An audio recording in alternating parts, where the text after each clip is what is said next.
Do ghosts really exist? Are we alone? Is there life after death? It looks like a giant ape with a man's face. We've done some testing to determine if it is a synthesizer or not. Welcome to Chasing the Truth from the Normal to the Paranormal. My name's Sean Graham, and you found me on the Dark Waters radio channel. We're on the Paranormal radio app right now, TalkStreamLive.com under the Dark Waters radio. Plus, we're over on YouTube in the Dark Waters channel there. Tonight's guest is Timothy Renner, and I'll talk about him in just a little bit. First, I need you to go over to IamDarkWaters.com and subscribe, and there you can get everything paranormal that you want to put your hands on, from Dogman to Wendigo stories to whatever Dark Waters is actually putting out. So it's a fantastic subscription. You have to go over at Dark Waters, IamDarkWaters.com, and find that subscription button, subscribe today. Plus, you'll get all access to all of my podcasts there. And I think tonight I'm actually on podcast number 49, if I'm not mistaken. So we're getting up there. This month is my first year as a podcaster for Chasing the Truth, and tonight we're actually going to do a little bit of giveaway. Dark Waters has a drawstring bag with the Dark Waters radio logo on it, and for the first 20 callers, which I'll let you know when we get start doing live callers, we'll be giving those away, one for each caller. All I need from you is your email address, and send me your contact information, and I'll send one out to you. But tonight, on the Dark Waters radio channel, Chasing the Truth with Sean Graham, that's me, Timothy Renner. He has written articles for several publications, including Morbid Curiosity, Weird USA, Weird Pennsylvania. His illustrations have appeared in fanzines, comics, magazines, books, and on many record covers. He plays and sings folk music with his band Stone Breath. To date, they have released 12 full-length albums and multiple EPs.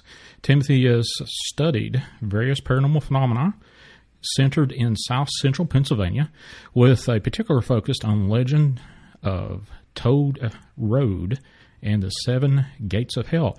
He also is an author. He's authored 4 books that I'm aware of: Beyond the Seventh Gates, Bigfoot in Pennsylvania, Bigfoot, West Coast Wild Men, and Don't Look Behind You. So welcome aboard, Timothy Renner. How you doing today, sir? Great. So tell us a little bit about yourself that I just didn't cover just now. Everything, yeah.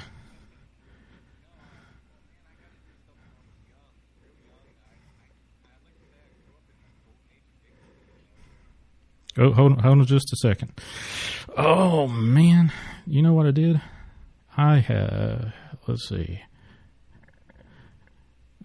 Whoops. Include audio input. Yep. There we go. Go ahead and say something now. Nope. Well, internal speakers. Yeah. Aha. There we go. Now you should be coming through. I apologize, folks. A little technical difficulty.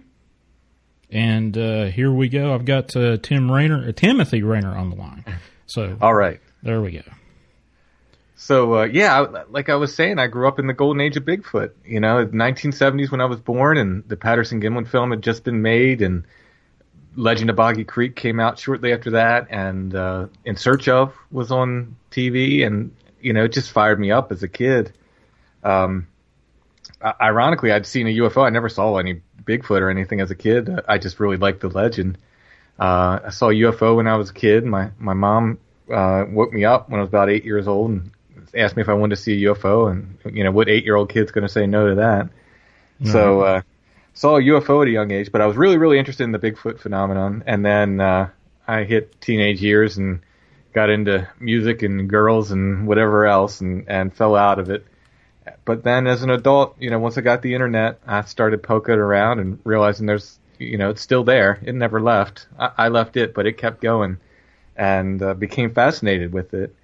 And about the time I wrote my first book, I realized how many local sightings there were, and that really kind of fired me up. So I've been kind of full bore for the past 5 years or so. Okay. Hold on just a second. For some reason, we're not doing... let me see if anybody is actually listening to us. No sounds. Can't hear your guess, Sean. Gee whiz. How am I going to fix this? Yay. Can you hear me now, folks? Give me a 1 if you can, 2 if you can't. We're in a YouTube, for whatever reason, if I call in, may I tell about my... Oh, never mind. They can hear me, but not you for some reason. Let's see. That is weird. Let's see. Let me go down here and see what we've got. This is one. Well, it sounds like they can't hear you for some reason, and I don't know why. This is weird. So, folks, what I'm doing right now is I actually am trying to do all this job on my own, so I'm just letting you know what I'm doing in the background. So, hold on just a second. Let's see what we've got. Everything should be going to the radio.co. Now, let's see. It seems like the YouTube is the issue here. Hold on just a second. So, what we need to do is go, let's see, internal speakers. Let's go out to that and see if that'll work. Okay, now let's try it now, Tim. Try that out. I'm coming through now.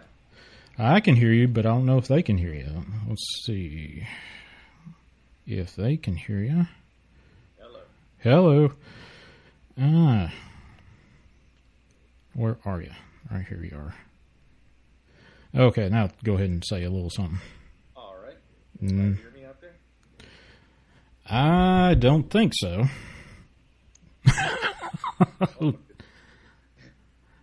Oh, wow. They can hear you on my end, I think, but not the other end for some reason. Crazy. All right, folks. So, let's see. What else we want to do?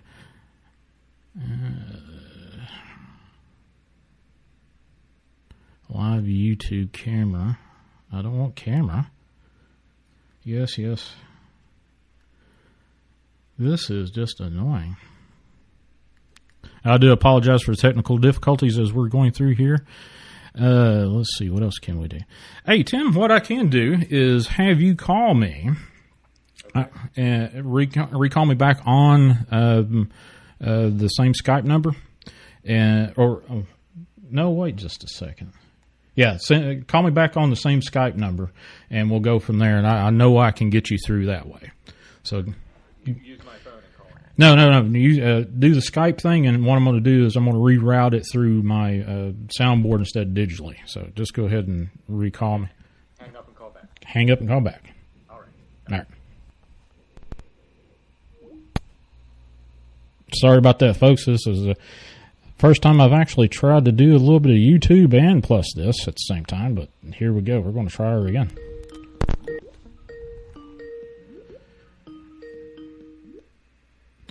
Okay, Tim, can you hear me? Yeah. All right, hold on just a second. All right, let me go over to the YouTube. And I apologize for all that stuff that's coming up here. Hopefully we've got it. All right, go ahead, Tim, and see. All right, can you hear me now? It looks like we've got you. I can see it 5x5 on that. All right. So, all right, now let's start this all over again. My guest is Timothy Renner from Strange Familiars, and we'll start off with that. Welcome aboard, Tim. I do apologize for the technical difficulties. Oh, no worries. I'm happy to be here. Thanks for having me. All right. Oh, just a second. Let's see. Let me pop up this, and then we'll go here.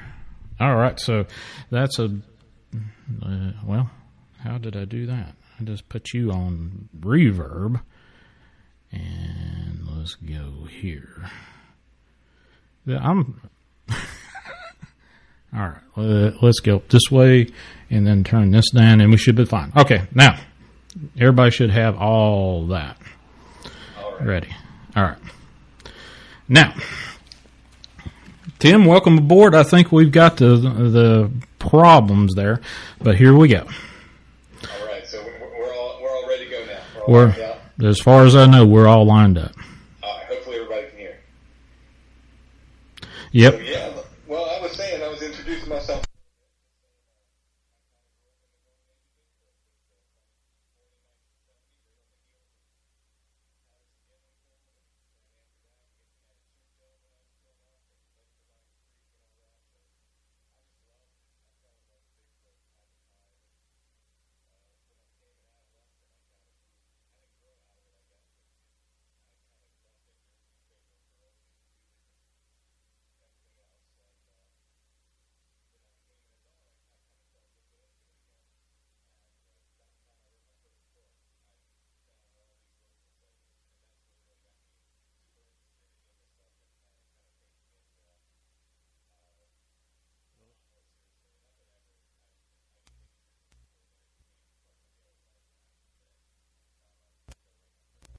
The past 5 years, I've been deep into this stuff.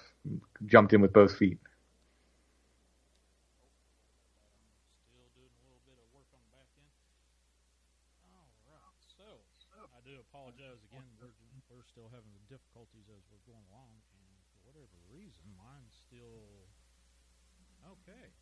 Sounds like we've got you going, but now I can't hear myself. Yeah, you dropped in volume for me too. All right, let's try this out. Good. Both working, but you're quite low. That's weird. Why am I low and everybody else is? Turn up gain on my microphone and see if that works. You came up a little bit there for me. Well, I've got to stand up here and do this. All right. Maybe this will work, and I have no clue why it's not. Let's see.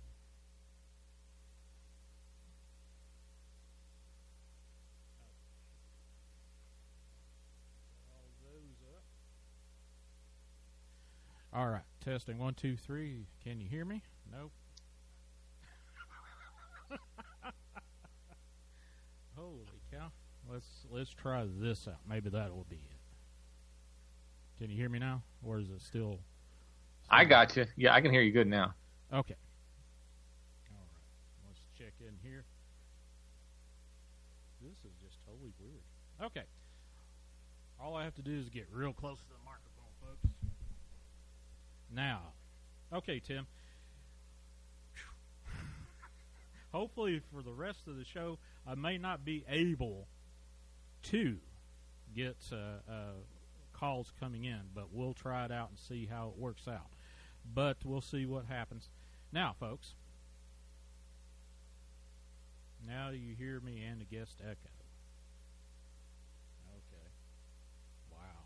Okay. Sorry about that. All right. Now, this has got me a little discombobulated. Let's talk about a little bit what actually got you into podcasting. Was it the books that got you into podcasting, or did someone actually get you to say, hey, buddy, Tim, why don't you take some of that knowledge and do some podcasting for yourself?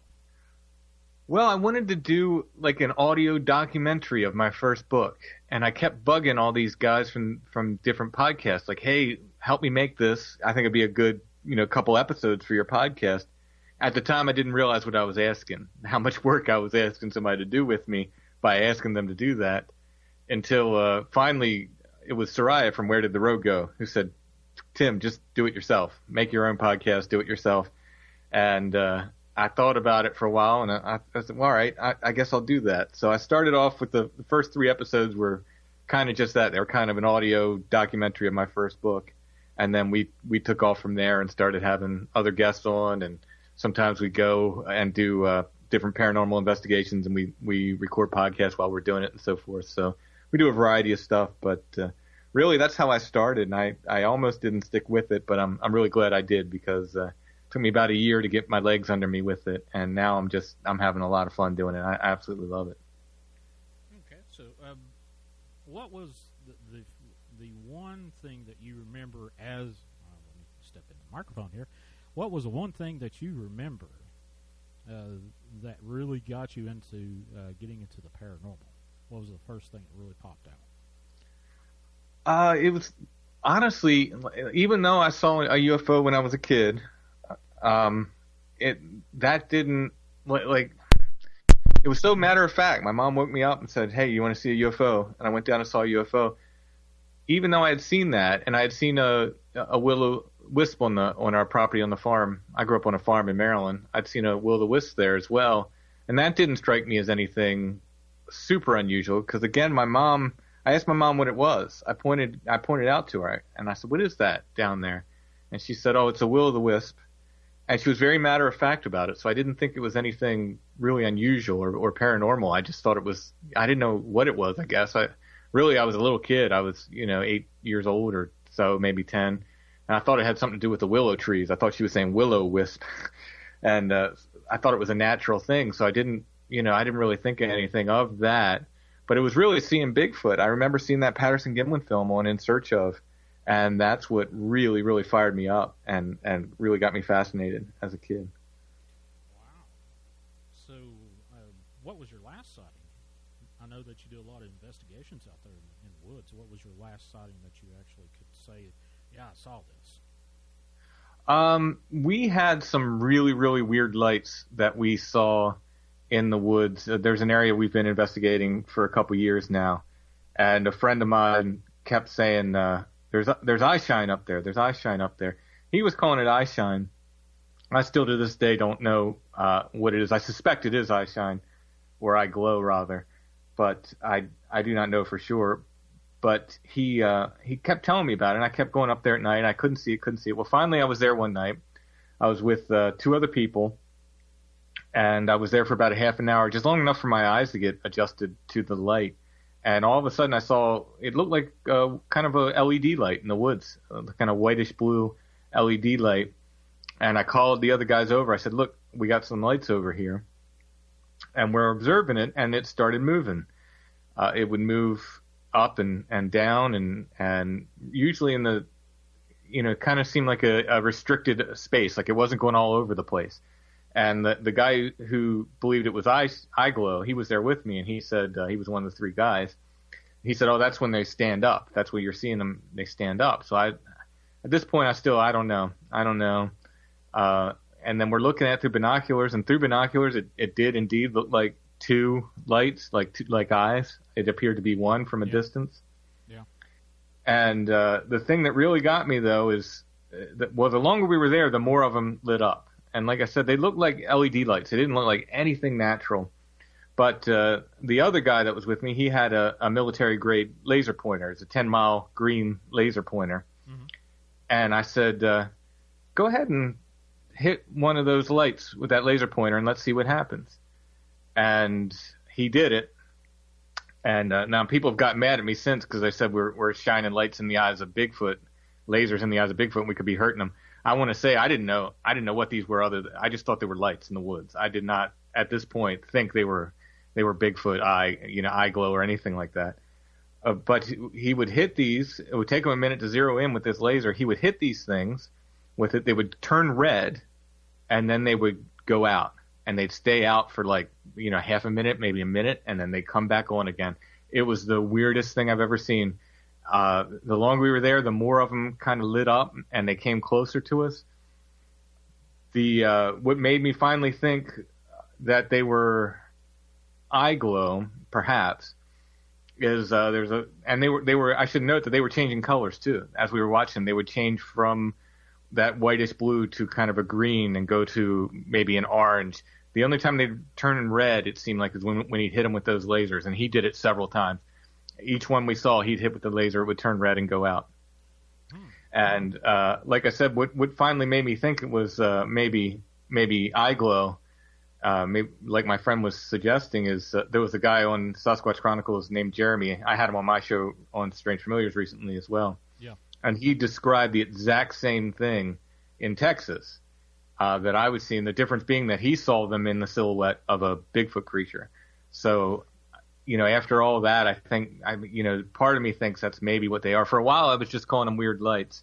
They didn't behave like anything man-made that I know of. And I hiked back into that area. We were seeing these lights on the face of a hill, so we weren't looking through, it wasn't some kind of atmospheric thing from far away or from a highway, 10 miles away or anything like that. Mm-hmm. We weren't looking through a hill. And there's nothing back there. I mean, I went back there looking for whatever they could be. I didn't know. I looked at Christmas lights, anything, back there. But there's nothing back there. There's nothing at all. So I can't say exactly what they were, but I can tell you they're weird. They're definitely weird lights, and they behave very strangely. Well, what kind of topography were we talking about? This area that you were in, was it was it on Indian land? Did you have a burial mound anywhere or anything like that?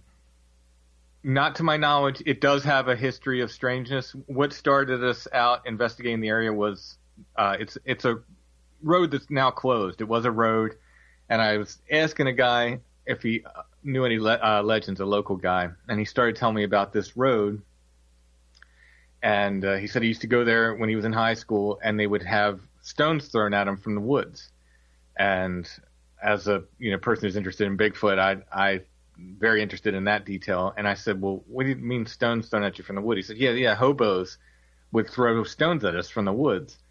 And I said, did you ever see these hobos that were there? And he said, no, we never saw them, but they would be in the woods. We could drive up there and park our cars and get stones thrown at us. So that kind of piqued my interest. And he talked about what a spooky place that area was and so forth. And that's when we started investigating the area. Since that, I did a lot of research and did turn up a lot of, we took our Bigfoot sighting about probably 2 miles from there as the crow flies, right around the time we started investigating it. And we had some other stuff that, in the area that seems like Bigfoot sightings. People reported basically unknown creatures running across the nearest kind of major road to this area and so forth. So, we may or may not be dealing with Bigfoot there, but there certainly is a lot of stuff kind of pointing to, indicating that may be what's there.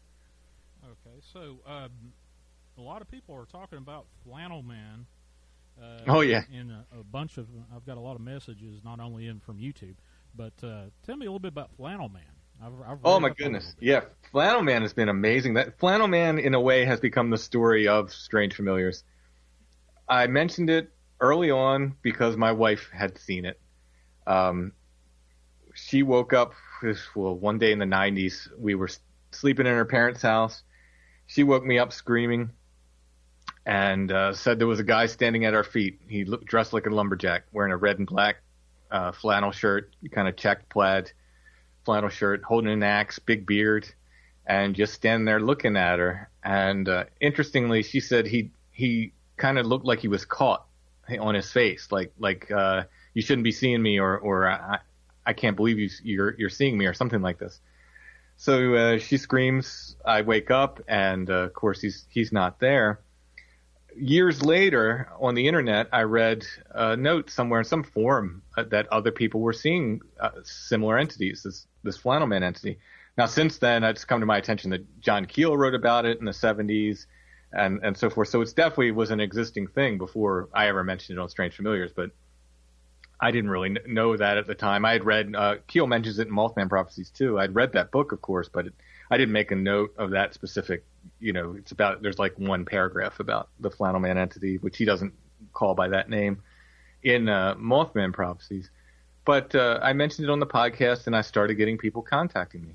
And enough people where I said, well, we'll do a show on this because people are obviously seeing this guy. And I don't think it's the same guy. They're seeing different entities that are wearing these red and black check shirts for whatever reason. So I did one show on it, and then it just exploded. And we've done, I don't know how many Flannel Man shows now, 4 or 5, maybe 6 Flannel Man shows. And the sightings keep coming. I get reports every week.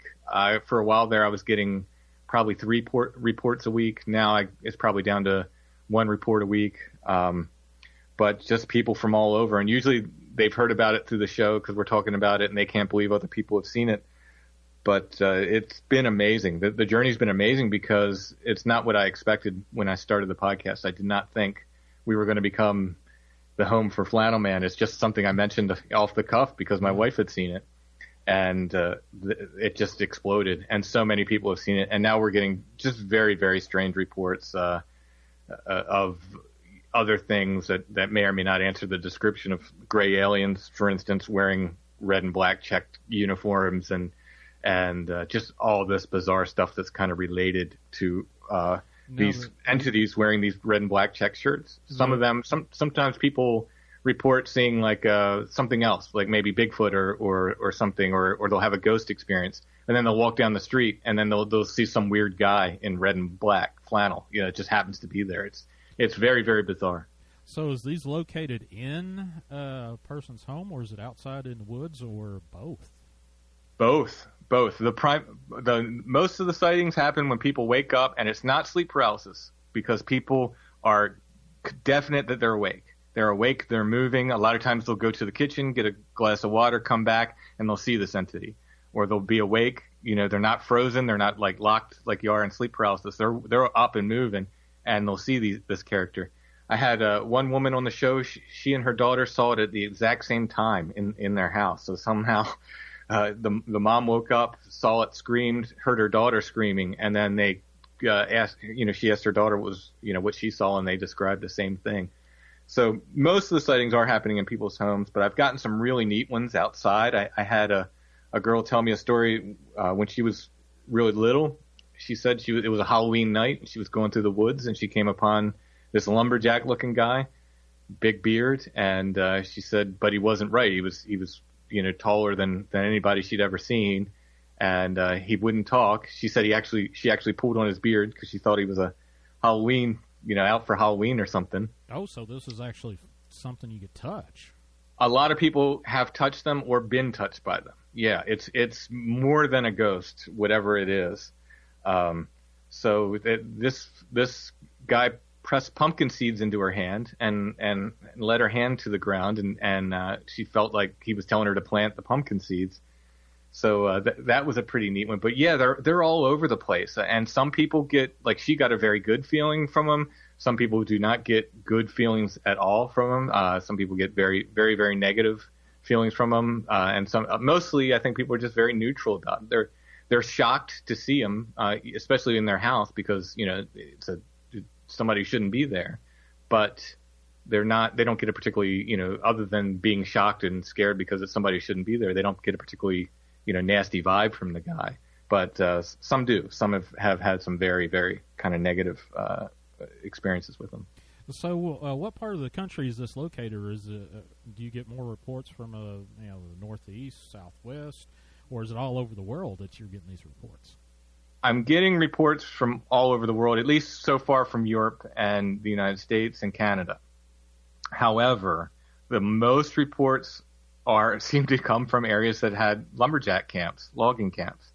Now, I don't know if that's just a coincidence or not, but that's so far the most of the reports come from areas that either currently have or did at one time have lumberjack camps. Okay, so what's the most outrageous description that you have heard of a flannel man? It's a report. It hasn't aired on the show yet, but it's, like I said, it's a report that seems to describe tall, lanky, kind of gray aliens that are in skin-tight suits that just happen to be this red and black check pattern on it. I mean, that's just pretty wacky. Like, and that'll air in an upcoming show. Well, one of my followers, a fellow podcaster, she's wanting to know what parts of Canada and how long have the sightings been going on? The oldest I've found reference to, now it's very, very difficult to look this up because what do you look up? Like, if you type in man in plaid or something, you're going to get a million hits on that. But the oldest one where it seems to be something truly bizarre and paranormal that goes along with it is there was a mining disaster in Kentucky in the 40s. And the miners reported that a door opened up in the side of the wall. They were trapped in there, and a guy walked out dressed like a lumberjack, they said, or I think they said a telephone lineman in the article. Same difference, though. They said he was wearing a red and black plaid shirt and jeans. He comes out of the side of the wall and says tells the miners, don't worry, you will be rescued. It'll be okay. Walks back through the wall, through this door, and then they can't get to this door. They tried to look, for this door he walked through. They can't find it. And they were indeed rescued then. So that was from the 40s. I think I might have tracked down a ghost story earlier than that, maybe the early 1900s, where they mentioned the ghost was in Plaid or something. But the one that for sure that seems to meet the description most is that mining disaster one in the 40s. So you mentioned that some people had good feelings from this flannel man, but have you run into any negative stories from this? Yeah. I had some people who, one woman who saw it said it had red glowing eyes, and she just she was not happy with it at all. She was very disturbing to her as a child. It appeared in her doorway, I believe. And like I said, the woman who she and her daughter saw it, she was not happy. She said it had a very, very sinister grin when he looked at her. She did not get a good feeling at all from it, and that it upset her indeed. And I'm trying to think if there's been others. Those are the two that pop out, that stick out for me right now as far as kind of negative ones. The majority, like I said, have been very kind of neutral, Okay. Well, let's switch it up a little bit. Let's talk about a little bit about one of your books. What was the last book that you read or wrote about? Was it my most recent book is called "Don't Look Behind You"? Oh, that's an ominous one. It's kind of a continuation of my first book, where I talk about this area of Toad Road in York County, Pennsylvania, where I live. And but this book, it's a combination of things. It's a lot of witness reports that I've gotten since writing the first book, and then it's also my own experiences. In the first book, I didn't write about any of my own experiences. In this one, my own experiences that I've had while investigating the area and some other local areas as well. Well, tell us a little bit about Toad Road. I looked up a little bit about it, but I'm sure a lot of my listeners probably have not heard about Toad Road. Yeah, it's there was a kind of a B horror movie made about it in recent years, sometime in the last, I think, 5 or 6 years. And there's a legend associated with it that's in the Weird USA books and so forth. That's it's complete nonsense. And in fact, I had written an article myself for Weird USA, and they asked me if I could take the pictures for my article, which was not about Toad Road. My article was about another area in York County. And they asked me if I could take the pictures for the Toad Road article as well. And I said I would. And I said, but please let me read that before you publish it, because there's a lot of nonsense out there. And lo and behold, they published the article with or my photos rather, with the article that's just, it's just nonsense. It's a story about a insane asylum that burnt down, and supposedly the people escaped from the asylum and they ran through the woods, and those that weren't killed in the fire were killed by locals in the woods around the insane asylum and so forth. And it didn't take me long at all to prove that wrong. My father-in-law he does genealogy, and he has maps of the area going back to the 1700s. And I simply looked on the maps and found no building in the area, this Toad Road area, that could match the description of an insane asylum. In fact, the only building that was ever along Toad Road was a hunting cabin, which probably was washed away by one of the floods. It's built. This road is built right along the Cador's Creek, which is major navigable water out of York, and it goes up to meet the Susquehanna River. So not only was there no building to meet that description, there's never been an insane asylum anywhere in York County, Pennsylvania, freestanding. It was originally mental patients would have been at the almshouse, and then after that they would have been taken to York Hospital, where they still are today, once York Hospital was built. So we've never had a freestanding insane asylum. So it's a story based on complete nonsense. And so it goes. There were 7 gates built to keep people away from the ruins of this asylum. I can tell you there are not 7 gates. I heard someone on a Dogman show recently claim that he had been through 3 gates and no one's ever made it past the 4th or 5th gate or something like this. I don't know where he is. There's only one gate there. It's an old farm gate. There's no gate. Someone's a little confused. There's never been more than one gate there. There was an old gate outside a doctor's property in the 70s, and I think that's how kind of the legend stuck. There was a doctor that lived at the end of the road, who was in some of the legends he's been turned into this mad doctor, which again is nonsense. He was a veteran of both world wars. He did a lot of work for the poor and aged folks in the area. He does not seem to be this mad doctor that these ghost stories portray him as. He was just a doctor. And so how did one gate turn into 7? Well, there is another local legend about 7 gates of hell, and actually you can find it all over the country. There's a lot of these 7 gates of hell legends all over the country. Originally, it was not locally. It was not assigned to Toad Road. This is a post-internet thing where people came up with this burning insane asylum legend and put the 7 gates of hell there. It was originally associated with a cemetery in York called Prospect Hill Cemetery, or another area in York known as Hex Hollow. And it had to do. There weren't 7 gates at either of those places either. It had to do with sort of symbolic gates and the way you drove through either the cemetery or drove or walked or rode a horse through the cemetery or the hollow. You would make these circuitous kind of routes, and each loop you did would open another symbolic gate, and things were supposed to get spookier with each passing loop you did through the area. So this became, I think because of that one gate, that kind of stuck to the area of Toad Road, and this whole 7-gate legend kind of stuck as well. But it's based on somebody made up a story, basically. It sounds like it's a B movie, a horror movie kind of story. It could have like Germanic aspects to it. I know there's a lot of German tales that moved over to my area. They called jack tales, but could it be something like was handed down from person to person? Well, originally people were going up there to that gate. So I think, they park outside that doctor's gate if they wanted to have a spooky experience. So I think that, that's part of what it is. The local folklore, that's why I like talking to people who are like in their 40s and older. About that, because they haven't been influenced by the internet so much. They'll tell you other stuff that happened up there.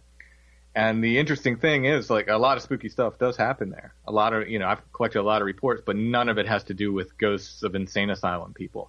A lot of it sounds like cryptid phenomenon. And that's what I started noticing when I really started digging in. They're talking about things peeking from trees and red eyes in the woods and screams. The thing I get reported most often is screams up there, screams from the woods. People going lost and having something that follows them or paces them through the woods there. Things like that. Things that if you know about cryptids, you go, oh, this sounds like cryptid stuff. This doesn't sound like ghost stuff at all. So have you actually had a actual missing person that was linked to this phenomenon? There's a missing person in the area. It's a woman in her 60s. I don't name names for missing people because I think it's kind of, if they're still missing, I think it's kind of disrespectful to the family to sit here and for me to say, oh yeah, she's missing and it's connected to this paranormal stuff when I don't know. I don't know why she's missing, so I don't name names. But she's a woman in her 60s, very close to the area, has gone missing in the early mid 2000s. She went missing and she's never been seen again. She just disappeared. Okay. Now I know that when I talked to you last time on the phone, you mentioned Loop Guru. So tell us a little bit about your fascination, your attraction to Loop Guru. Oh my goodness! I don't know if that was me. I do have some werewolf stuff, but well, it may or not. But anyway, I can tell you. Well, I can tell you there was in the same area. So this road leads like 3 miles through the woods. It was washed out in Hurricane Agnes, 1972, and it was closed down after that. And what it was the old tow path for the Cador's Creek. So these barges they'd bring up out of York, some of the parts of the creek, you know, they needed to be towed through. They weren't deep enough to run these barges on. So they had this tow path by the creek, and they were bringing materials up to a thing called Cador's Furnace, which is a big iron forge up at the end of it. And that's where they made cannons and cannonballs for the Revolutionary War. It's a really impressive structure, still standing up there. Well, it's been rebuilt a couple times, I think, but it's a, you know, kind of historical landmark. It's got ghost stories and stuff associated with it. But in 2016, in the fall of 2016, someone saw what they described as a bipedal hyena type dogman up there.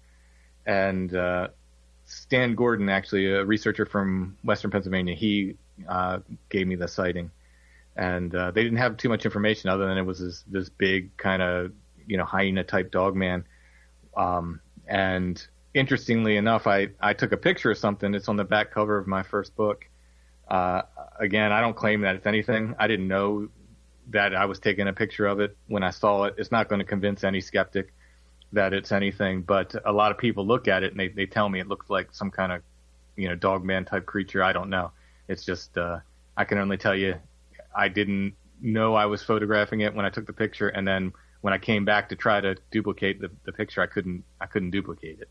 So whatever it was there wasn't there when I came back, but I don't know what it was. I can't make any claims on that photo, but it's a weird photo that a lot of people like. It's, like I said, it's on the back of my first book. So have you come across as any recent werewolf kind of,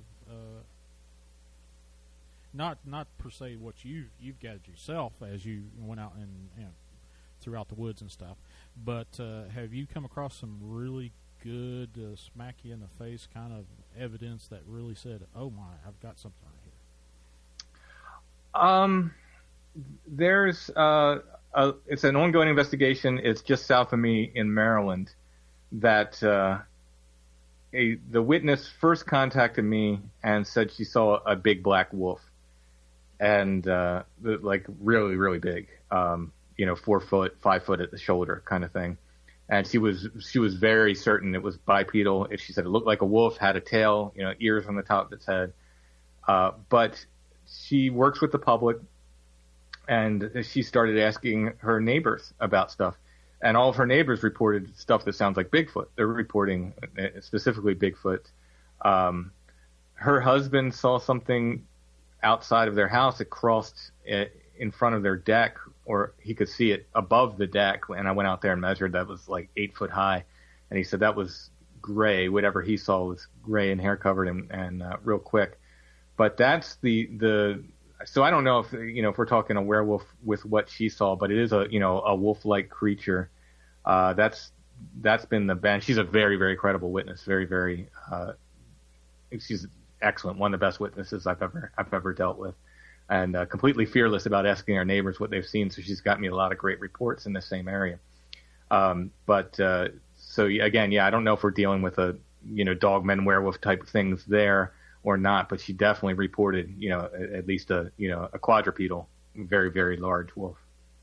Well, I just saw an interesting question popped up in the YouTube chat. Is there a difference between a loup-garou and a dogman / werewolf? Is there a difference, or are they one and the same? Well, that's a matter of opinion. I mean, I think a lot of the dogman people think that they're natural creatures somehow. I cannot believe that. I think whatever we're calling dogman now is the same thing they were calling werewolves in folklore, you know, 200, 300, 400 years ago, whatever it is.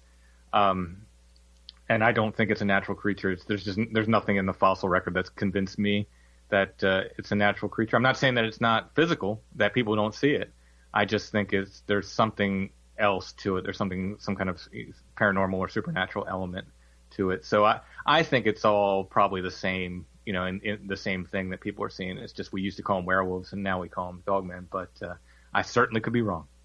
Well, there's a lot of discussion that's happening outside of the paranormal realm where they're doing DNA manipulation and this, that, and the other.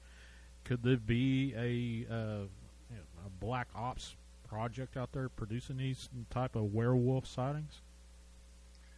I've often wondered that with all these kind of chimera creatures, if there's not, because I've heard these stories and you never know how true they are about these secret bases with these, where they're developing these half-man, whatever chimera creatures. And it seems like, the military's always ahead of us with their technology. So maybe it's possible. But I also look back in folklore and, like I said, we've been reporting things that meet this description, these upright things with wolf heads for a long, long time. So I tend to fall back on that just because I'm a folklore guy. I really like folklore.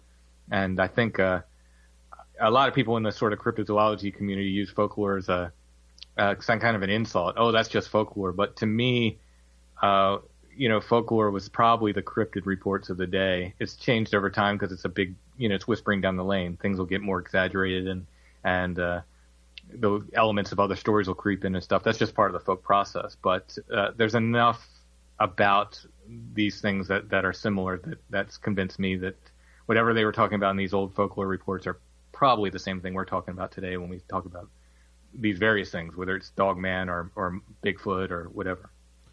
Okay, so first question. One of the YouTube followers is saying, what is a Wendigo? Well, that's sort of outside of my area of expertise. Some people think it's, another form of Bigfoot. I've heard, I think, was it Duke from World Bigfoot Radio? He considers it, I think he says a Gugway is the same thing. I could be wrong. Sorry, Duke, if I got that wrong.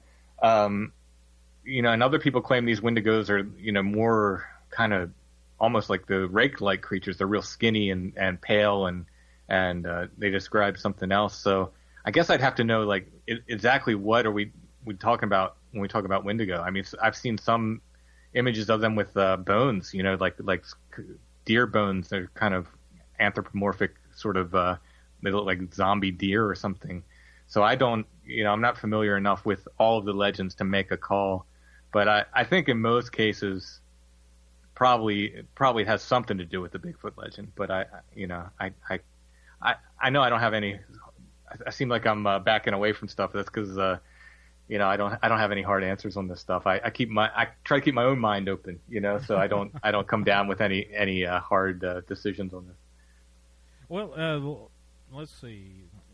What are they asking? Okay, for let's switch back to the werewolf / Bigfoot sightings that you've had personally. Have you had any smells, anything like that you go along with your sightings? A lot of people say, in Florida, they call them the stinky ape. Have you come across that? Yeah, twice.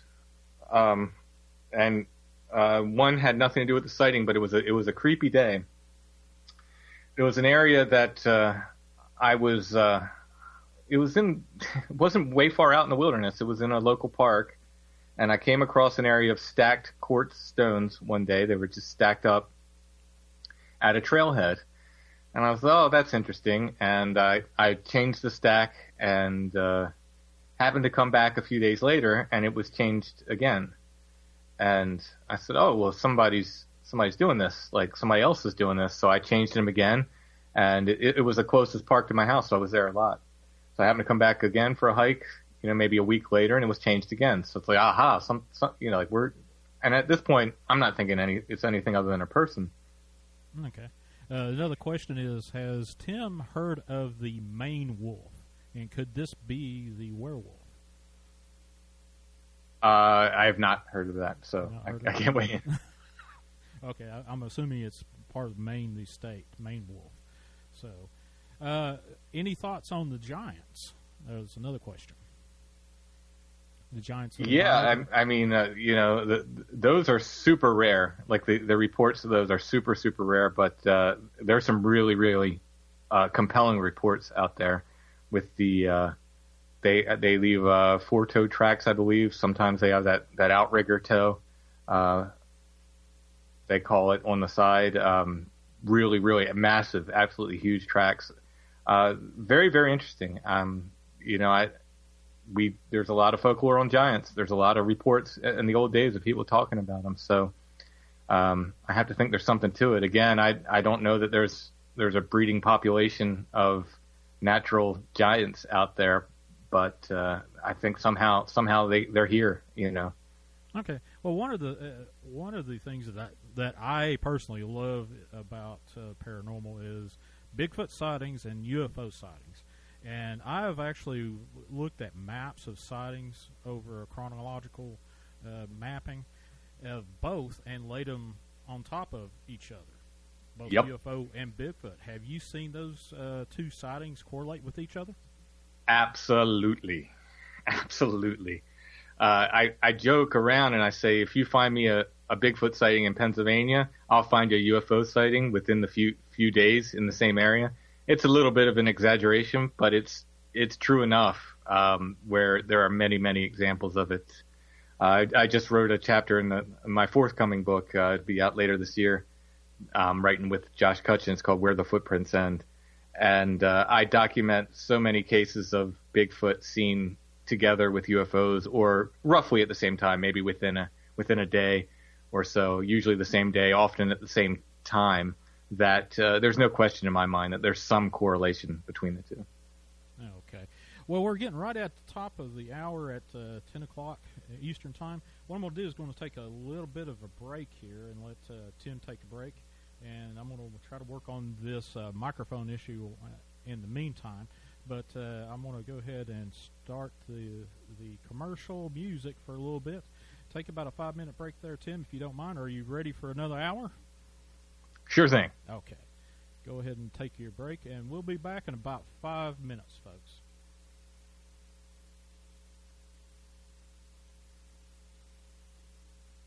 Did you know that medical expenses are the largest cause of bankruptcy in the United States? Even for people who have major medical insurance. And that leads me to the next point. Most people's health insurance coverage is not enough to cover their treatment costs.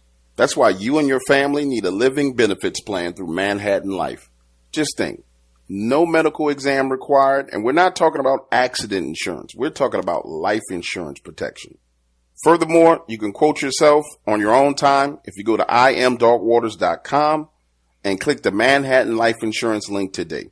That's right. Go to imdarkwaters.com and click the Manhattan Life Insurance link today.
folks. Hopefully I've done something or not done something. Let's see if we come back. Tim, are you still with me, sir? I'm here. Oh, right, hold on just a second. Let's see if everything's going. I did some stuff in the background while I was messing around with the feeds. Hopefully we can get this going here. Okay, now folks, can you hear me okay in the chat room? Now, anyway, I guess we have it showing that I'm showing up on the actual radio, so here we go. Okay, folks, we're back with Chasing the Truth from the Dark Waters radio channel, and my guest tonight is Timothy Renner.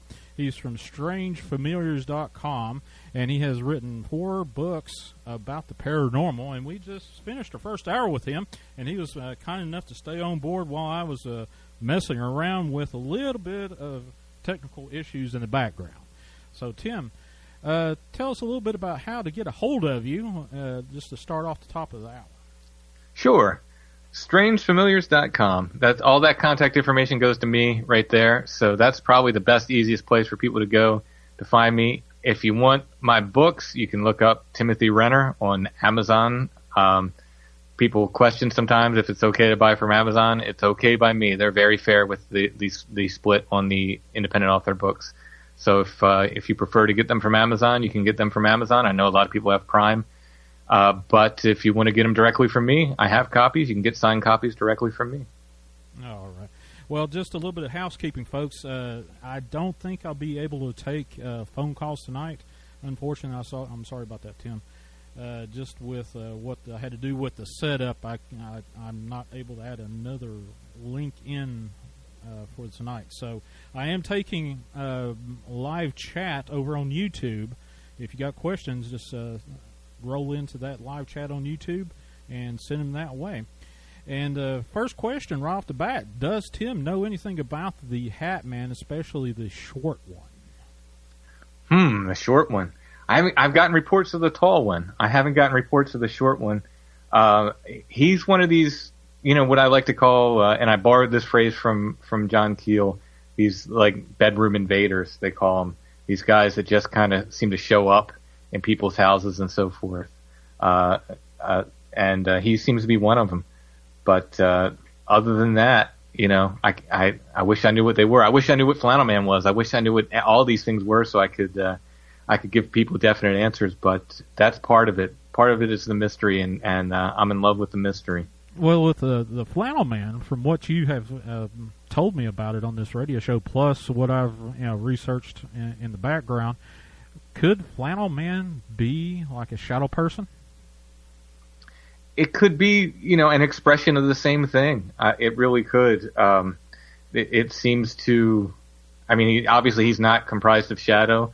I've not yet received that's the thing. I've been getting weird combinations where I've even gotten a report of something which it sounded like a Bigfoot and it kind of acted like a Bigfoot, but the person looked in their rearview mirror and they said all they could see was red and black flannel.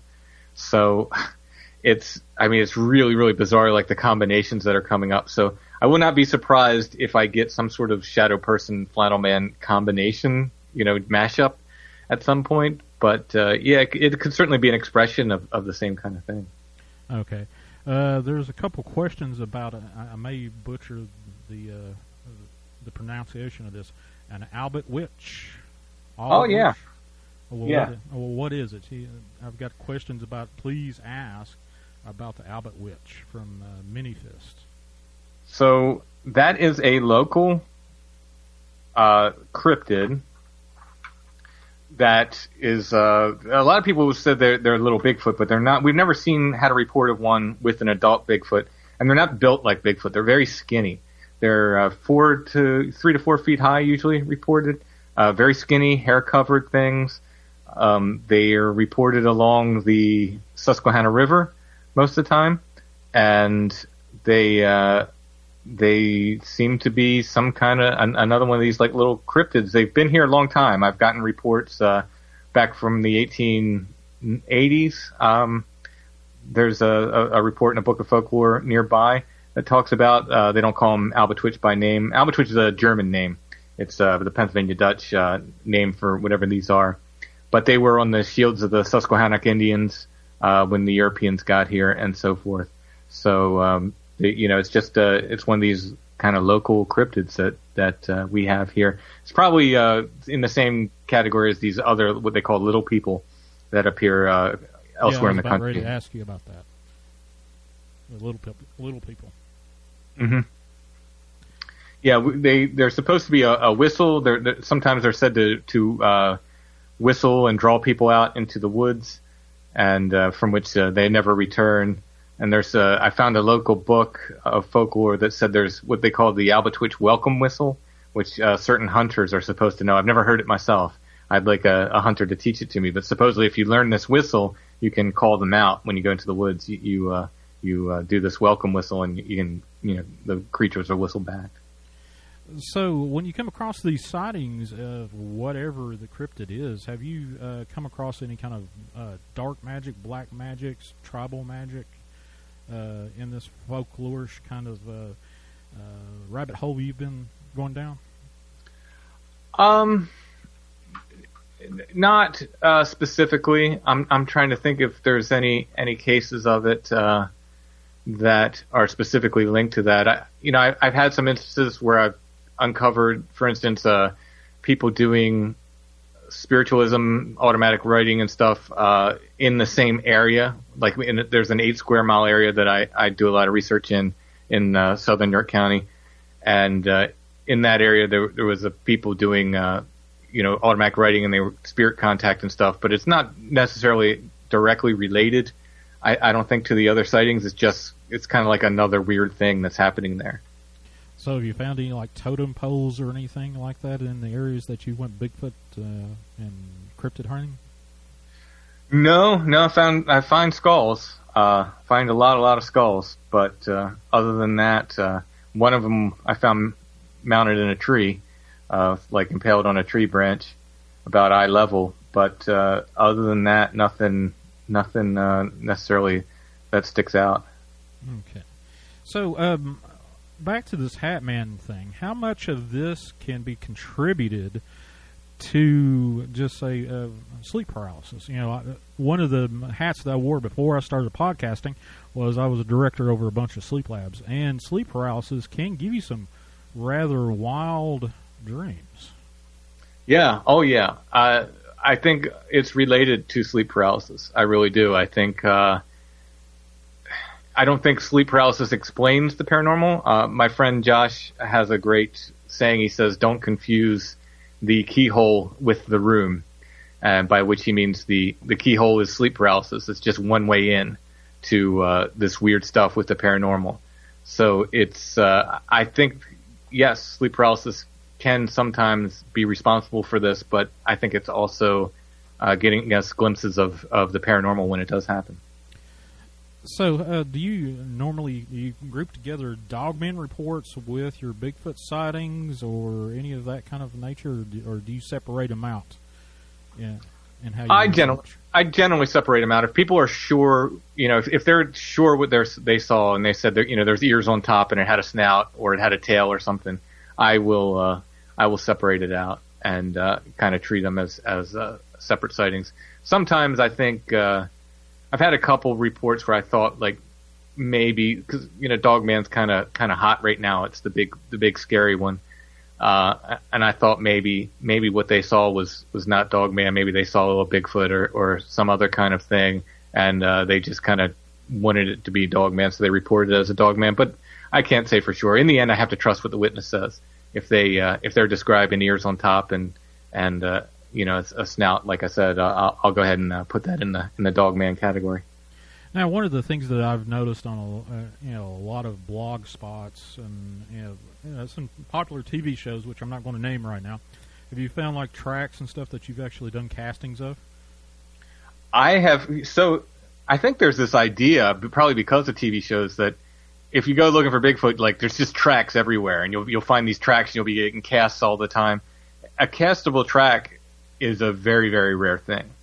And I found what I call maybe tracks and nothing that's ever been like castable, very shallow and things that I think are probably tracks because of the situations I found them in, but which will never convince. They won't convince other Bigfoot people, much less another skeptic. So I haven't found myself any like clear castable tracks. Have you found any kind of material that you can contribute to a Bigfoot or other cryptid? Other than what I think were things possibly left for me, either like cairns or I believe those skulls, because I find them on almost, like probably better than 50% of the Bigfoot investigations I go on. I will find skulls that seem to be left out in the open, not hidden. I'm not crawling around through bushes or anything looking for them. They seem to be left in prominent places. So other than something like that, I've not found hair, or I did find what I thought might have been scat one day, but I can't be sure. I grew up on a farm. It wasn't a horse or cow. It was a big pile. That's all I can tell you. And it had bugs in it, but I did not take samples of it or anything. I wouldn't know where to send them. So from your research, have you found out if Bigfoot is a migratory creature? Do they move from place to place, or do they just find a home and stay there? That's a big question. My big question, especially in Pennsylvania and specifically in south central Pennsylvania where I am, I get a lot of sightings. I get a lot of sightings from people, and we do not have a lot of wilderness here. So my question is, where are they going and where do they come from? And that's borrowed from another researcher out in the western part of the state, Brian Seach, but it's good. It's a good question. I get sightings all times of year, so that they're if they're migratory, I can't figure out the migratory pattern, and I get them in places of the county, both as crazy as what seems to be suburban neighborhoods that have some woods near them and by them, to places that are pretty far out, like have a lot of trees and along the Appalachian Trail and stuff. Okay, so what would be a typical cryptid diet like Bigfoot? What would be on the Bigfoot menu? If they're eaten, you mean? Yeah, if they're eaten, yes. If they're eaten. I think deer. I think deer is number one. If just based on the number of skulls I find, if they're eaten. If they are like us and they eat, they need to eat the way we do, then I think deer is probably number one for them. Okay. Well, one of my friends that I talked Bigfoot with, D. Doss, we talked about how the Bigfoot ages. Have you seen young Bigfoot, older Bigfoot, Bigfoot that have been crippled or anything like that, or any kind of notion that would give you pause to think, well, wait a minute, is this an older Bigfoot I'm looking at, or a younger one, or what? We get a lot of reports of white ones, white and gray ones. So many, in fact, that I wonder, I don't think they could be albinism because there's too many. So does that point to them being older? Maybe. I went gray. I used to have black hair. I don't anymore. It's silver now. Maybe. Or I have also had a thought in regards to the and this ties back to the migration question, that perhaps whatever these things are, they have a different lifespan than us, and maybe what people are seeing, because I've got reports in the area that go back to the 1880s and then on up to the 2010s, and specifically talking about, like I said, that 8 square mile area. Mm-hmm. Maybe there's fewer of them than we think, and maybe they live a lot longer than we do, and that might explain why people are seeing them over the course of many hundreds of years. So the other question was, have you seen any evidence of any of these Bigfoot being crippled? No, I've seen weird. In the 70s especially, we had 3-toed tracks here. A lot of the tracks we were getting were 3-toed, and they look kind of messed up. They look like what's called syndactyly. It's when your toes are kind of forged together. So it could be 5 toes like that appear as 3. The problem with that is both feet look the same, and usually syndactyly doesn't express on both feet of a creature. So what are we dealing with when we're talking about something with 3 toes? It's very, very bizarre, but it's definitely and these tracks there were 2 miles of these tracks at some point that went, across a creek and through fields and so forth. There were some 2,000 different footprints. I think they had about a 5-foot stride. So there was no mistaking that it was something odd, something very big, something very heavy, and but very weird. 3 toes. It does not look like a, could it have been some sort of cripple or birth defect? Possibly could have been. It definitely didn't look like a natural, normal foot. Okay. From the YouTube chat over on Dark Waters YouTube channel, Manifest says, Sean, can you ask about any violent encounters with cryptids? Yeah. One of the things that really got me on the idea that it was cryptids out at Toad Road and not anything else was a report I found from 1974 of a man who was attacked by what he called a hairy monster. And it took me a long time to track this guy down. I was able to. He does not have an internet presence. I found an old address in a phone book, and I took a shot, and I wrote him a letter. And I asked him to call me or write me back. And I got about 2 weeks later, I got a phone call from the guy. And he asked me what I wanted to talk about, and I told him I wanted to talk about this newspaper article that mentioned him. And he, over the course of probably about 6 months, he told me the story. He did not like talking about it. I am not a psychologist, but it seems like he had PTSD. His girlfriend didn't like when I talked to him about it. He said he'd be up with nightmares for 2 weeks afterwards. So she didn't want him talking to me about it. But he described this experience in the newspaper. It said he ran into a hairy monster, or he was attacked by a hairy monster and was sent to the hospital with scratches on his face. He told me the whole story, or most of the story. And before at this point, he won't return my calls. He's done talking about it, I think, and I don't want to torture the guy and keep calling him. But he said what happened was he drove to the area. His car would not start. He could not get his car to start. He was there for several hours, about 4 a.m. He got out of his car, and he was very scared. While he was there, something kept brushing up against his car. He never saw what was brushing up against his car. And he took off running. And he said, in his words, I ran into a monster. He never mentioned Bigfoot until I asked him, I said, do you think it could be Bigfoot? And he got very quiet, and he said, oh, you know what? Maybe it was Bigfoot. Maybe that was it. But until that point, he had considered that he ran into a monster, and this thing beat him to the ground.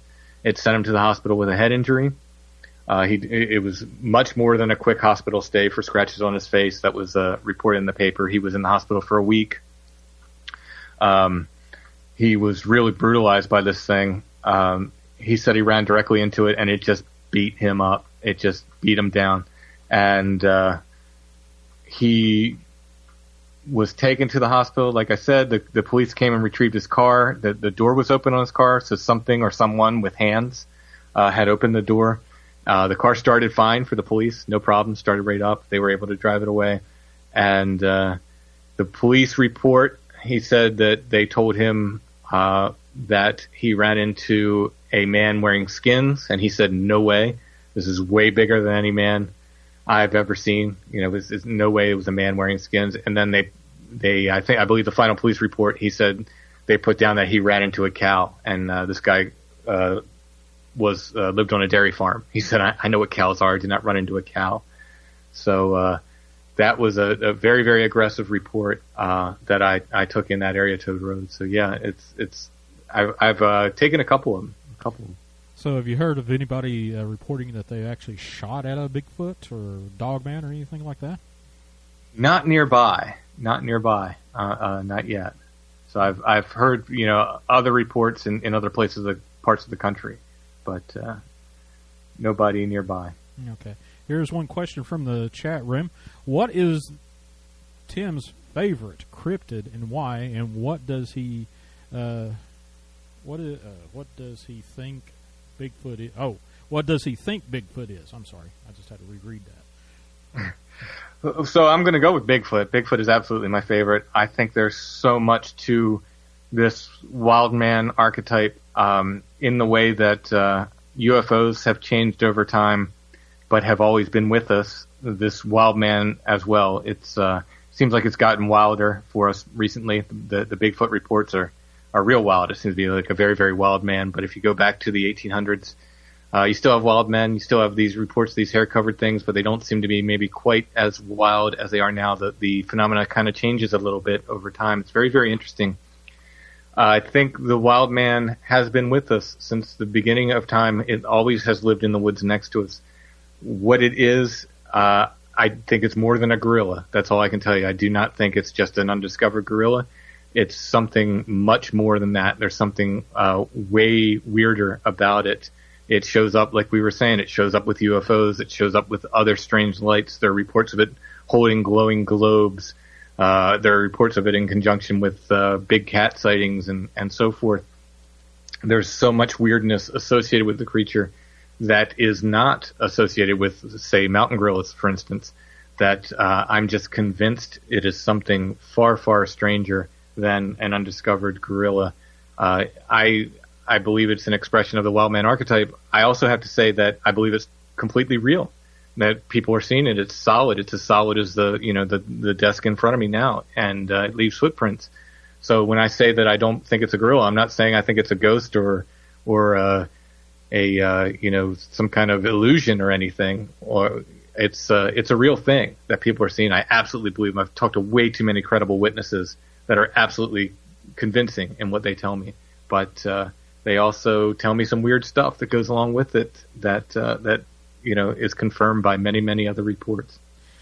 Well, let's get into why Bigfoot is so elusive. Do they have some sort of cloaking ability, or is it more of a spiritual thing, or magic, or some sort of weird tech we don't know of, since a lot of UFOs are around these sightings? I mean, it could be all of the above. Until we can prove it one way or another, it's all science fiction, I suppose. But I can tell you that, just in Pennsylvania, we've gotten reports of the creatures doing the what they call the kind of the predator thing, where they seem to disappear in front of people's eyes and become blurry, look like the predator from the movies. People have reported them disappearing on one side of the road and reappearing on the other. People have reported them just completely just blinking out of sight. So they must have something. Now, I don't think it's technology. I don't think that Bigfoot have a box with buttons they're pushing to make themselves disappear or something. But they either have an ability that makes them able to do this, or they have a way to confuse us, to confuse our what we're seeing, or confuse our minds and allow them to appear to do these things. Okay, another question. I guess it's similar to the ones that we just asked about UFOs. Do you have any Men in Black stories? There's a woman called me and she told me that she used to go to Toad Road when it was open, when it was a road, and she was telling me some scary stories about the place. And she said there was a guy that was in a black car that would chase them down the road sometimes. That was there. So that's kind of and I asked her, was it like and she's like, this is a big black old car, and she couldn't describe the guy. So, but just because of the area it's in, I thought, it kind of sounds Man in Blackish.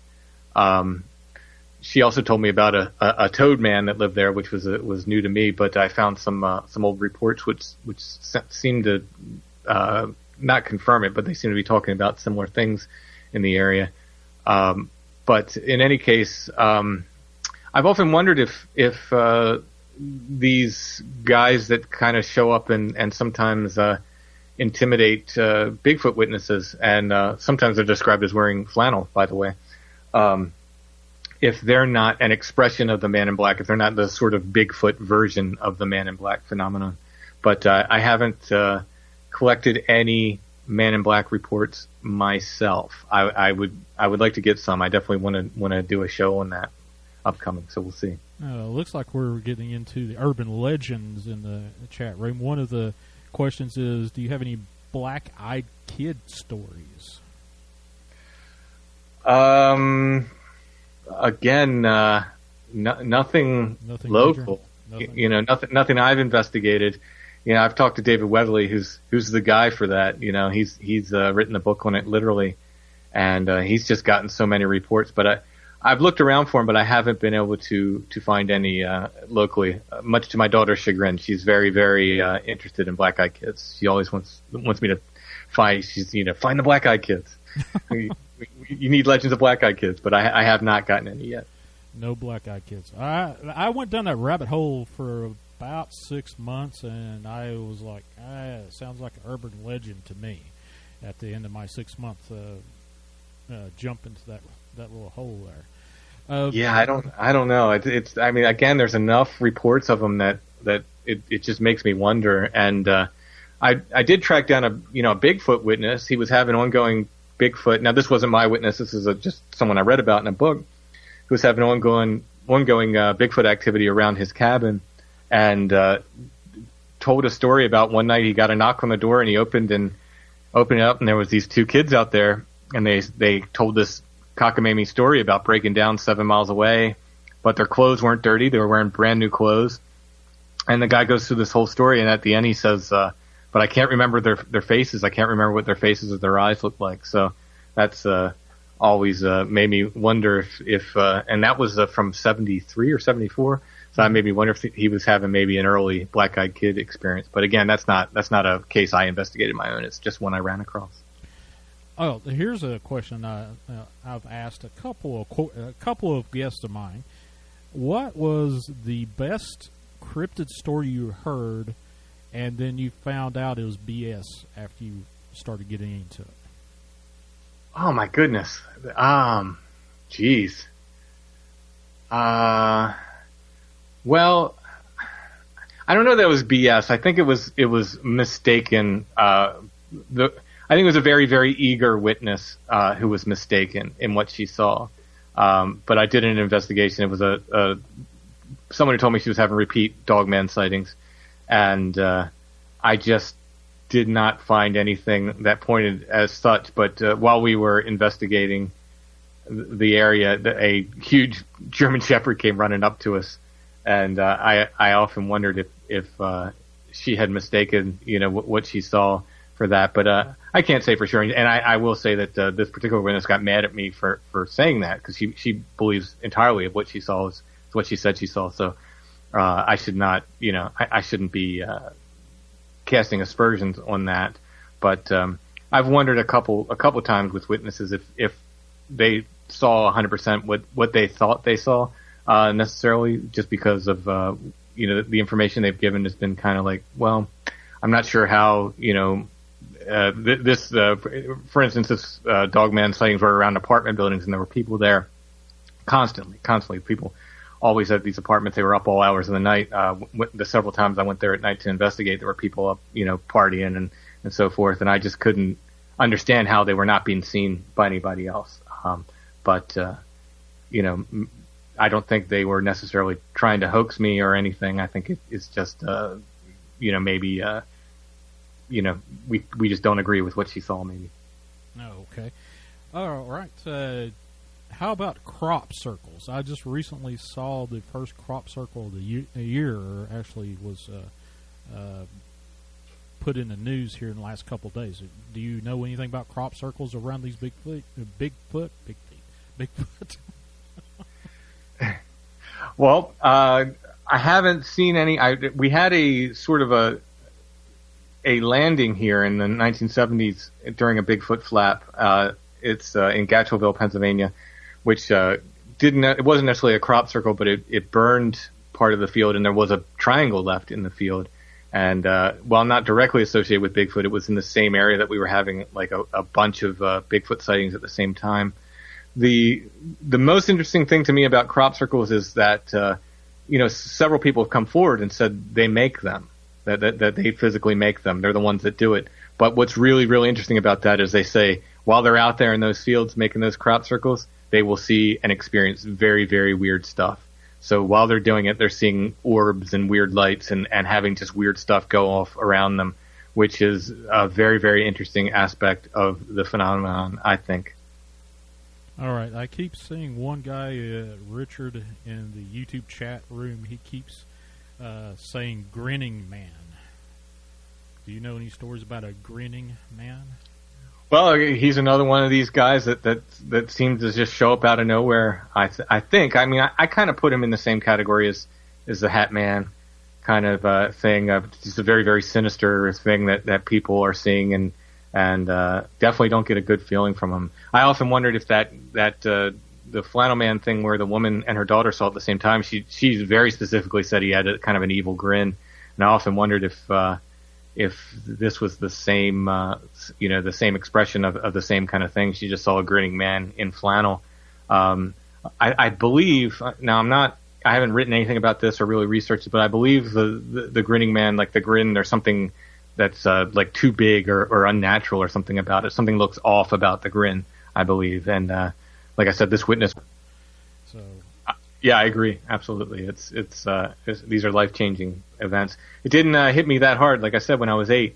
It didn't, because I guess I was just too young to take it in. But as an adult, when you see things or even thinking back on it, it really does change your kind of perspective. Okay, we're got another question. I guess the crop circles actually caught a couple of nerves there. One listener wants to know, these people that claim they have created these crop circles, are they being led by UFOs? I guess it's kind of a stretch of a question. Are they being led by UFOs to make these crop circles? I don't think so. I think they kind of say that they just want to go out and make this. I don't know what their purpose is, whether they're doing it as artwork or directly trying to hoax people or just trying to be a part of the phenomenon. A lot of people, they don't set out to hoax. They set out to kind of be a part of the experience. And but in any case, they're seeing things that UFOs and other weird lights and experiencing other weird stuff while they're out there making them. But I don't know that any have, that I've read. I mean, I haven't done extensive research on it, but the articles I read, they didn't say necessarily that they were being inspired, particularly by UFOs or being led by them to make. Have you come across anybody that's been abducted by a UFO? Well, I mean, I don't know. I don't know that I was ever on a craft, but I woke up and there were 3 entities by my bed one time, and another time I woke up in a desert and there were 2 entities. I could not move, and there were 2 entities over my head. So these, they were definitely these gray type things. And this certainly meets the description of abduction phenomenon, but I don't believe I ever left my bed. I don't believe I was ever on a UFO. I think it's a form of out of body experience. But I've certainly experienced something, and it was very, very real. This wasn't a dream. This is very, very real. So, do you have any these little implants? They talk about these little rice grain size implants. Have you heard any stories like that? I have. I've heard stories. I've heard people who claim that they have them and so forth, and they can't get them out. It's very, very interesting. I had an MRI recently, and they asked me if I had any metal in my body, and I said, not to my knowledge. And so if I had any of these things in me, they're obviously not magnetic because it didn't set the machine off. But in any case, yeah, I've met a few people, a few experiencers who claim to have that they feel like they have some sort of implant. Yeah, I used to have one of my things that I did when I was actually working for a living. I was a respiratory therapist, and I worked with MRI patients quite a bit. And the people that have had these little metallic objects in them, mostly welders, people that worked around metal quite a bit, they would complain about having these really hot, stinging sensations if they had a piece of metal in them that they didn't know they had before. Oh, during the MRI? Yeah, during the MRI, yeah. Yeah, I can imagine that'd be a problem. Oh, yeah. Another question. Let's see. It is from Don't AFK in the YouTube chat. He wants to know about, have there been any sightings of dragons or dragon-like things that you're aware of? I collected a pterodactyl type sighting in York County where I live in the 2000s over a local lake. Someone reported seeing what they described as a pterodon or a pterodactyl type creature. That's as close as I've gotten, but maybe might meet the description of dragon too. Oh. Well, actually, you just triggered an old memory of mine, and I think I'm going to get in trouble with my girlfriend. I hadn't told her this story, but when I was about 8 years old, I saw, sitting in the back of my grandmother's car outside of a bank here local to me, what looked like, I thought was a pterodactyl, or a backwards flying airplane. I was like, what in the heck's that? And then later on, I remember reading in the paper a local sighting of a pterodactyl. Oh, wow. So, that's a personal memory of mine, and, I can't say anybody else saw it other than I was in the back of my grandmother's car looking up at the sky, and it was blue outside of a bank one day and going, well, that's strange. Yeah. I mean, well, those are absolutely fascinating. So are the Thunderbird sightings. That we had a flap of them here, probably about 10 years ago now, where people were just reporting these massive, huge birds, like birds that stand up the size of a man. And they're just really, really interesting. It's something like those did exist. That's the thing. In prehistoric time, I forget the actual name of it, but we did have, raptors, birds that were that size, and so are these kind of relic things that people are seeing that are just left over somehow or never went extinct and we just thought they did, or are they something else entirely? But we get a good few of those Thunderbird reports. The pterodactyl reports less so, but there have been a few, and like I said, definitely the one in the county that I'm in. Well, a lot of people is talking about Mothman. How far north have you heard of reports about Mothman? I know there was a scuttlebutt about maybe a Mothman being over in Las Vegas, but I think that was debunked a long time ago. It was last year when all that craziness was happening in Vegas. But have you heard?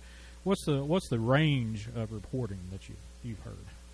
Well, there's some very credible sightings that are happening around Lake Michigan and Chicago right now. I'm part of the Phantoms and Monsters investigation team that's researching that, and our lead investigator on that, Tobias, has taken some really, really credible witness reports in the area of, I'm not sure it's exactly the same thing people were reporting in Point Pleasant, but they're definitely, big things with wings and glowing eyes and so forth that people are reporting. Sometimes they, seeing flying, sometimes on the ground. I think one report, it was like just hovering just off the ground. I've had, Lon Strickler started collecting reports, nearby here in the next county over, of what he was calling, the Conewago Phantom, which meets the description of Mothman. It's a creature that flies, has big red eyes, and it's apparently screams from the woods. The other locals have been calling it Old Red Eye. Mm-hmm. And he has tracked several sightings of that along this Conewago Creek, which, interestingly enough, it's that meets the Susquehanna River just a few miles north of the Cador's Creek, which is that area by Toad Road, which I researched. And there, we do have a, we do have a sighting of a girl, and she specifically called it Mothman. She said, I saw Mothman, right in between those two creeks, closer to the Cador's Furnace area, closer to Cador's Creek. But it would have been in between those two creeks that she and her mother saw this, 8 to 10 foot tall black creature behind their car. They had pulled over to, look for deer in a field, and they saw this thing kind of rise up behind their car and extend its wings out, and they had enough. They kind of split from that, but they specifically reported as a Mothman entity. Do you correlate these sightings with like large birds, raptors, migrations, like the great owl stuff? I know one of the large sightings of Mothman in Chicago area actually correlated with a big migration of great owls at the time. It was maybe about 2 or 3 years ago. Do you correlate? Yeah, I mean, I haven't looked to see if there's a correlating migrations of big birds or sandhill cranes or anything like that. It's possible. Again, when the witnesses are very, very confident on what they're reporting, like a humanoid shape, with glowing eyes, for instance, and 10-foot wings or something. Most people don't make stuff up, and most people know the difference between an owl and a something that's standing 8 to 10 feet tall with a set of wings. Yeah. So, let's see. What was the other question? I just had a question. There is a question that said, "What about reptilians and lizard man? Have you heard any sightings of the lizard man?" We have like I said, we have a toad man here. I don't know if that's the same thing. It's a creature a woman called me about, and she said, Toad Road's named after the Toad Man. I had never heard that before. Like I said, to me, it was the tow path, and it probably got, the tow road probably turned into Toad Road over time. But in any case, she went to describe this creature that she said was a toad man that lived in the creek, that would come out of the creek, and it met the description of, like, say, the Loveland Frogman, for instance, these like kind of upright creature that was green and part toad and part man. Interestingly enough, I had reports in the area of other things that were green. People saw things that were squatted on the ground and kind of green, like humanoids that were, they reported these green things. So, is that a toad man or is it something else? I don't know, but it's possible. And I did turn up a report from 1907, I believe, of what people called a fish man. About 8 miles from there, they saw it walk out of the Susquehanna River, and they described it as a fish man. So again, fish man, toad man, same thing. I don't know, but certainly could be. Oh. Well, one of the things I really like personally when it comes to paranormal sightings is these alien encounters. These people actually get videos on. I've talked with Lon Strickler that you referenced just a few minutes ago a few times, and we talked about a particular sighting this man had in his house. I think it was down in Florida, if I remember correctly, that he captured on a camera, security camera, only with a parabolic mirror. You know those mirrors they have in like grocery stores or where they can see around corners. He said that was the only way they can capture these sightings of aliens or whatever. Have you heard any strange details about how they capture these footages? No, I mean I'm familiar with the case you're talking about with Lons. It's really, really interesting. That fella has kind of a repeat encounter situation going on, and really, really creepy stuff. I mean, he's gotten some things that look like reptilians. He's gotten these other entities that come through. He's gotten all kinds of stuff. It's very, very compelling. But his would be the only case I'm even the least bit familiar with, and that's just through Lon. Okay. Have you heard of anybody complaining of seeing a lot of UFOs? That it's a habitual thing. Whatever it is, they go outside and boom, there's a UFO there, and it's night after night, or on a regular basis. I've met a couple people who do claim to see them on a fairly regular basis, including a local Bigfoot researcher who's never seen Bigfoot, but he has seen multiple UFOs on multiple occasions. Okay. So when you take these reports, whether it's a Bigfoot, cryptid, UFO, whatever, when you actually start listening to these reports, what is it that perks your ears up to say, well, this one may not be true? Honestly, I haven't run into too many. the witnesses, even the one that I was saying that I disagreed with the woman, she was being very truthful. I think I just disagreed, with her. We just came to a different conclusion. But most people are very, very earnest and very, very truthful. They're very, when they decide to finally talk about it, because a lot of people don't want to talk about it. When they decide to finally talk about it, they're very, very convincing. I haven't had, there's some kind of idea, I think, that people want fame or money from this stuff, and you're going to get neither if faking reports, and most people just end up getting ridiculed, if anything. So they don't have a lot of reason to fake them. I'm not a lie detector. I'd rather believe someone and be wrong than disbelieve them when they were telling the truth. And I think that's kind of where I land on that stuff. I'm sure I've been taken before by people either on the podcast or in my investigations and so forth. But for the most part, I think people are they've got no reason to lie. Okay. We got a question. What do you think is going on with all the people missing in the forestry services from Canada down as far as into Mexico with all these missing 411?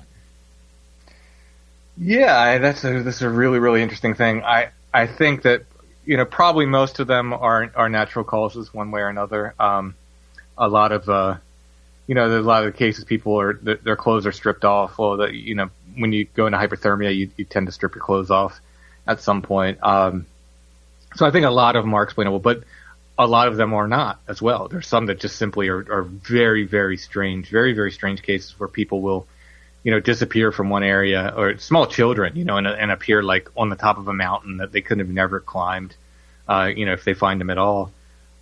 So, what's going on? It's a big mystery. It's really, really interesting. The ones that seem to point to some very strange things are really compelling, really scary. But I don't have any answers. I think probably some of these cases point to something like Bigfoot. When people describe, I think there was one case where they described someone in the area saw a boy went missing, and somebody saw a bear running upright with a boy over its shoulder or tucked under its arm or something like that. That certainly points to something like Bigfoot, but I don't know if all of the cases can be accounted for by Bigfoot, and or if there's is Bigfoot part of something bigger that's going on. I don't know, but it's very, very interesting stuff. It's interesting mystery. Well, you just reminded me about two stories I actually took about Bigfoot. Both of them actually happened in Canada, where two come from both adults, but both reports were on either side of the eastern and western Canada, but they're almost exactly alike, except one was a female and one was a male child. And it happened while they were in their real young youth. One was, I think, maybe about 5 or 6, and the other one maybe about 7 or 8. And both of them were separated from their parents or their guardian, whoever it was, out in the woods. And both of them described this stinky ape kind of scenario where this ape thing would look around a tree, get their attention, and then they would be curious and advance forward toward where they last saw this quote-unquote stinky ape. And then, as it went on, this stinky ape led them to whoever was searching for him. Have you heard of anything like that? No, not specifically. I've had some taken some reports of some Bigfoot peeking around trees at kids. Certainly meeting that sort of behavior, but I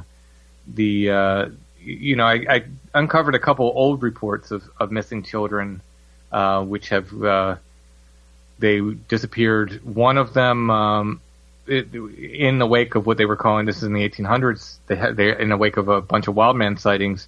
This girl disappeared. She was actually found a few days later. She was like 2 years old or something. They found her a few days later. And then another girl went missing. There were no wildman reports at the time, but she went missing under mysterious circumstances, and they found her about a mile away from her house. Unfortunately, she died. But these are very kind of missing 411 type cases that I found in doing my historical research, that from the 1800s, and the other ones from the 1920s, I believe. So how far back have you actually found stories? And I know you do a lot of historical work with old newspapers and whatnot. So how far back have you actually found printed in newspapers about Bigfoot type wild men? They call them wood booger in my area. 1840s, there's some that go back as early as 1820s in, I think, New York or so.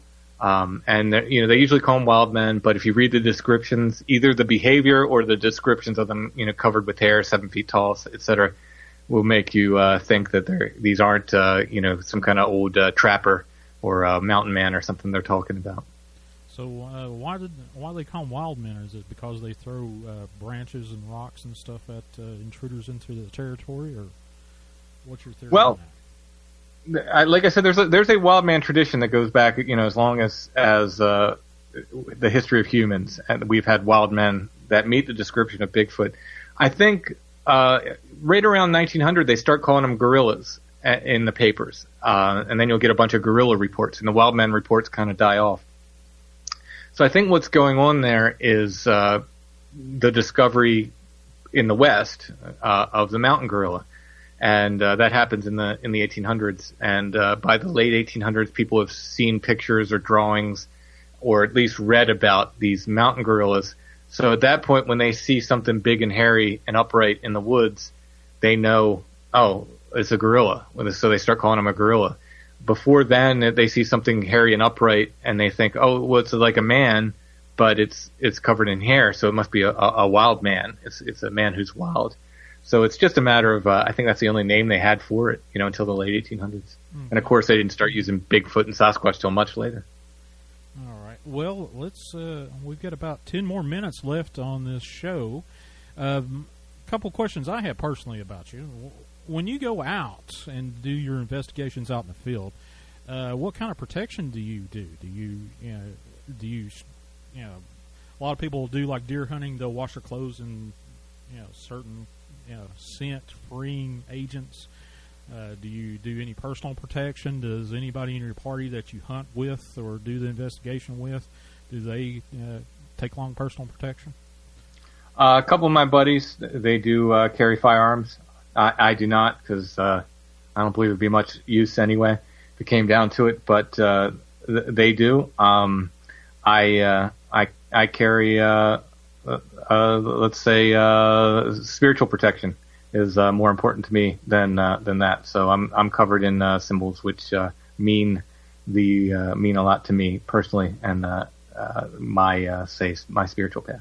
So what kind of ritual or prayers or what is it that you do right before you go on an investigation? I think it's, and this applies even to a hike in the woods, not necessarily even like an investigation. It's good to be centered. It's good to be, in a clear mind and aware of your surroundings. So it's just, a little bit of, probably centering and being be here now, I guess, that kind of, make sure you're in the moment. Okay. Well, let's see, since we're talking about Bigfoot, and technology, we've touched on that just a little bit. A lot of people I've talked to that have come to me talking about what do the 4G and 5G towers. Now, 5Gs are towers or little things are about as big as an air conditioner unit that you would see stuck inside of a house window. Have you noticed anything that would affect one of these cryptids like that? Are they susceptible to EMF radiation? It's a good question. I haven't noticed anything. I haven't noticed any increase or decrease of sightings around cell phone towers, for instance, or anything. I can tell you electrical power lines, you definitely get a spike in sightings around electrical power lines. A lot of people say, people believe they're flesh and blood creatures. They'll tell you that they follow the electric lines. Which, it would make sense. It's a nice, clear path. That's, it's not a highway. It's not a road. There's usually not people on electric lines. So, if they are natural creatures, maybe that's what they're doing. But that I can tell you they're seen around electric lines. As far as the cell phone stuff, I have no clue. You would think that, I don't know. I don't know. That's your final answer, right? Yeah. I'll have to come down with that. With these migratory patterns, are they more active? These Bigfoot, Dogman sightings, these cryptid sightings, are they more active in spring, summer, winter, fall, or the storms bring them on, or not? That's one of the things I'm trying to figure out, because like I said, I get, and I don't know about other places in the country. I'm really, really focused locally because I can get there. I can get to sightings, within, somebody calls me and they saw a Bigfoot yesterday, I can get there that day, or as soon as possible, within a day or two. I try to get there as soon as possible because, I want it fresh in their memory. I want, if there's any evidence there, I want to, be able to see if I can, collect any evidence or see any evidence. Photograph things and get everything as close to the original time of the sighting as possible. But I'm getting reports from all year round. We get them in the middle of winter. We get them in the middle of the summer. I think we tend to get more in the spring, just based on, and that's based on last year. I got a flood of them throughout the spring of last year, more than I think I've gotten any time previous. But this year it hasn't been the same. This year I've gotten a lot less, very few reports this year, actually. So yeah, I'm trying to figure that out. I'm trying to figure out if weather has something to do with it or not. But certainly all times a year we've gotten reports and collected evidence, footprints and so forth. Again, nothing I could cast, but other researchers in the area have. Well, here's another curious question. Based off of some discussions that I've had with Tim Skolline, he is a kind of a ghost photographer kind of fellow, but he has a theory that a lot of ghost activity and Bigfoot sightings and whatnot occur around streams, either running streams that you see above ground or the underground streams. Have you done any research into that with your Bigfoot? And Yeah, absolutely. I absolutely agree with that. That's one of the questions I ask. I have kind of like a checklist. I ask witnesses, and one of them is, what's the nearest creek? And almost 100% of the time. Now, I live in an area with a lot of creeks, but they're usually raked by a creek. There's a lot of these sightings by the creek or by the river. Okay. Have you ever correlated anything with Indian activity in the past, like with burial sites, ceremonial sites, where they have actually set up camping historically throughout these areas where you've had these reports? There are some where the Albatwitch sightings are. There have been some, either Indian towns or there were known areas where they would camp or so forth. So yeah, there are some. The problem is, Pennsylvania was settled pretty early, and the Native Americans were driven out of eastern and south central Pennsylvania pretty early. So what we have here is there's not a great history of it. There's some places like Washington Borough in Lancaster County, is right across from the river. It's a fantastic site, very, very important Native American site. And there are a few around, but the Susquehannock Indians, the ones I mentioned, for instance, who had the pictures of the Albatwitch creature on their shields, we don't know that much about them. We don't know their folklore. We don't know what they believed about those Albatwitch creatures. We only know that they pictured something like skinny and hairy on their shields that we assume to be the same thing. We don't know their language. We don't know their myths, et cetera, et cetera. So a lot has been lost because it just wasn't preserved. When the Europeans came here, they weren't concerned about it. I don't think they were actively trying to do it. Be that. I think they were just trying to live. Everybody was just trying to live at that time. It was hard living when you got here, and they just didn't think like, oh, we should preserve these legends and so forth. So there's. I think a lot of it's been lost to time, sadly. Well, Tim, we've got about another minute or two.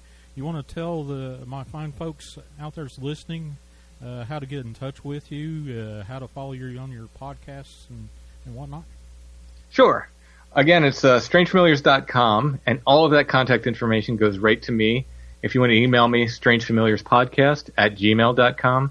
You can find Strange Familiars at strangefamiliars.com or whatever podcatcher you prefer. Also, we're on YouTube.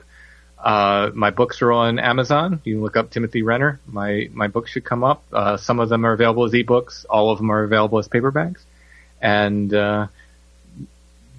contact me. I love to hear about sightings. If you have historical reports, I'd love to hear historical reports, and happy to talk to anybody about all this weird stuff.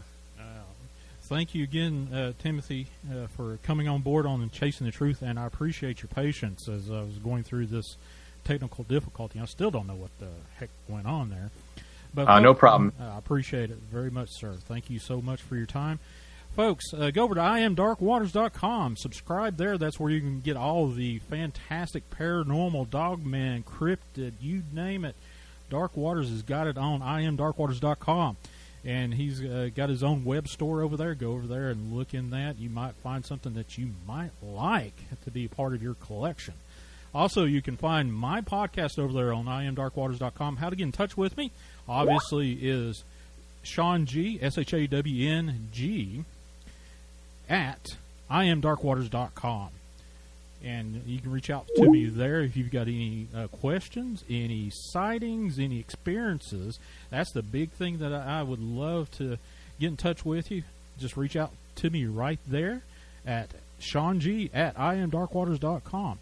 And folks, every Saturday night at 8 p.m. Central Time, 9 p.m. Eastern, 6 p.m. Pacific Time, you can find Chasing the Truth on the Dark Waters radio channel. Also, I am on at the same time period, Monday through Saturday. But Saturday nights are the time that you can find me live, on-air, new shows of Chasing the Truth. And I appreciate your kind attention. And, again, I do apologize with the technical difficulties for tonight's show. Hopefully, we'll get all that straightened out by the time we roll around again next Saturday night on Chasing the Truth. Do ghosts really exist? Are we alone? Is there life after death? It looks like a giant ape with a man's face. We've done some testing to determine if it is a synthesizer or not. And it's not. It's very difficult to do with the system.